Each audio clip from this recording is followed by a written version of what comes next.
bw'oba tosobola kutegeera gy'ova, if you cannot tell where you're coming from, kijja kubeerera kizibu nnyo okutegeera w'oli. it will be very hard for you to tell where you are. Ate si bulamu bwokka, Not only in life, ne mu mirimu gyo gy'okola. even in your work. Tubula tutera obbakubiriza That's why we encourage you mukuume ebitabo, that keep your accounts, muwandiike ku bitabo. write books, write accounts. Ngamba ebitabo books of accounts, ebitabo byaki?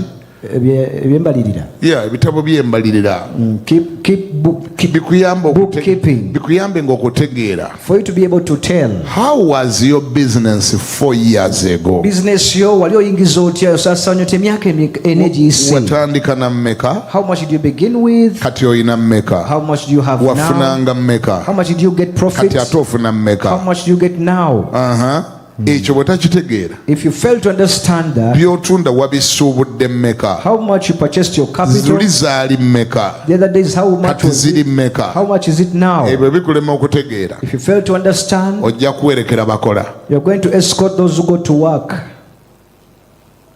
Kyobula ng'abantu afuna omutwalo ate n'ali ebiri. That's why people get 10,000 income and then they dish out 20,000. They spend. Ekyo bw'okikolera emyezi 3 ne capital oba omaze omulya. If you do that for 3 months, then you've already consumed your capital. Kuba tomanyi business yeeyongeddeko oba eyongeddeko endeera. Because you're not able to tell whether the business is expanding, Kuba tolina w'owandiika. because you're not keeping accounts.